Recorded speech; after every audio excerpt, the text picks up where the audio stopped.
All right, boys, back here in the shop. Just got the old power plant pulled out.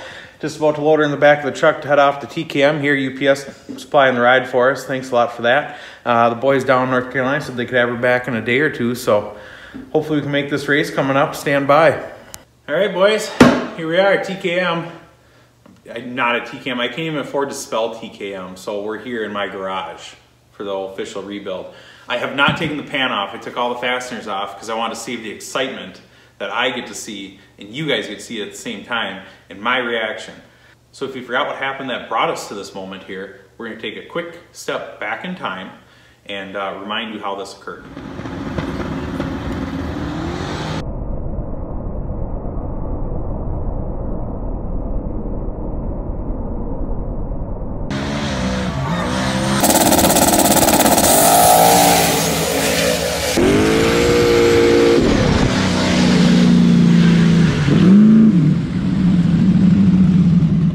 That's how we got the smashed oil pan. And then being dumb, I really wanted to go to race a week later and I did not fix it because it still had some oil pressure. And I thought, hell with it, it doesn't look that bad, we'll just run it.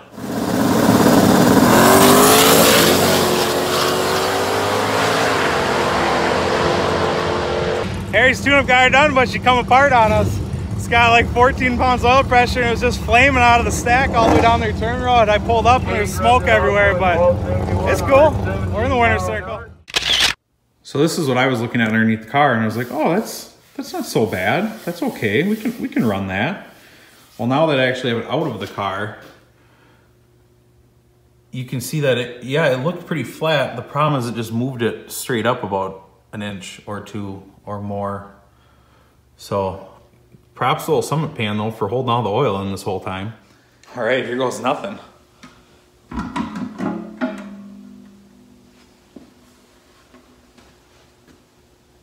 Oh, mint.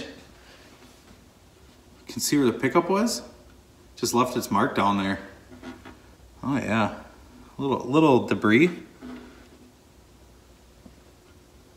So I don't think the pickup hit so much here or here, but right about here, the thing that looks like a pickup tube. All right, so some early observations here. This used to go that way, and now it kind of goes that way. Just the old pan baffle there. I think trapdoor. Oh yeah, trapdoor still functions. So that's good. Yep. Oh, okay. Sure. All right. Right on. That's good. So we've seen what's in the pan, or what's left of the pan. Let's see what's actually in the motor now. So I was expecting it to be tweaked a little bit more. It's not that bad. Let's see if there's anything in the, oh no. Oh my. Okay, all right, well, I guess it's a good thing we took the pan off. I mean, it still ran like a top for whatever that's worth. As I referred to in the Thunder Valley video, I can't tell you what it ran at Thunder Valley because we tried that once here in Minnesota. They turned the clocks on and at a no-time race, and then there was a riot, and there was pitchforks, and there was angry people, and there was a mob, and we can't do that again. So I can't tell you what it ran, but I can tell you with the current debris situation here, and this thing coming in glued, it did go sub 550 on the final pass, so not too shabby. All right, let's just see. Let's just see here. This is probably not metal. This is probably just some like gasket material. Oh no. Okay, yep. Got it. Focus, not on the new motor, focus. Okay, so we sprayed it off with brake clean. We've got that piece, that piece, that piece. I don't know where they came from. I don't think they're supposed to be there. I mean, that stuff's just with the magnet grab. There's a lot left here. There are pieces. God, look how fast I am. I look like a professional. I'm so good at this. Look, I'm just pretty much an Ellis engine master at this point. Here we go. Yep. Doot. Oh, no. Pass. Did you see that? It flew out of my hand. One clean shot from ours working into the bucket, splash around on the floor. Now, these aren't to say, like, They very well could have looked like this when I put the motor in. I don't know. But either way, I don't feel like I found the source of the chunkies yet. So we shall continue. Okay, so there I was, trying to figure out what was wrong with my motor. And I took the rod cap off. I found this one. Where's the, ooh. I'm not sure. Maybe comment below if this is standard wear.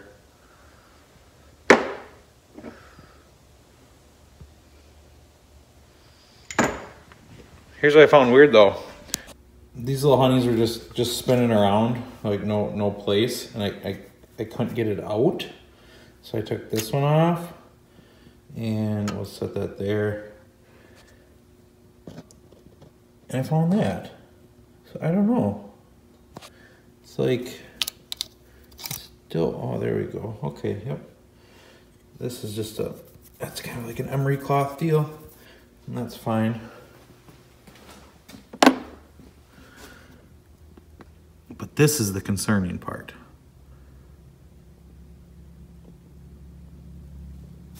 So we know enough now. These are bad. Crank's bad. It's not bad. It just needs a little love. But given the time frame, we now have to make a decision. Do we polish the crank, put new bearings in it, put it back together and run it, or do we just grab the LC9? Mystery motor out of the junkyard.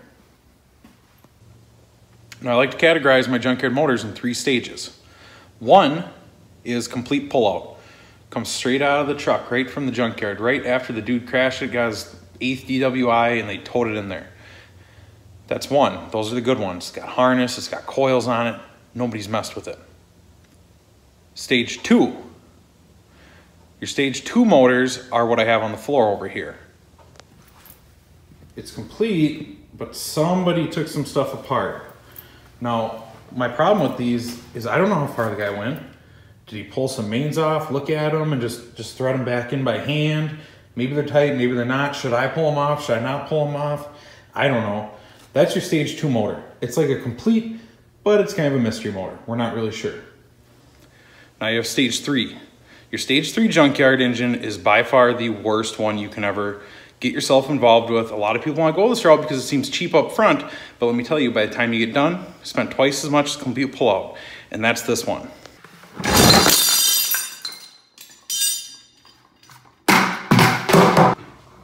It comes in a bucket because somebody got themselves a complete pullout. They wanted to be a mechanic or a race car guy or something, but they didn't have enough money, so all they did was blast the thing apart.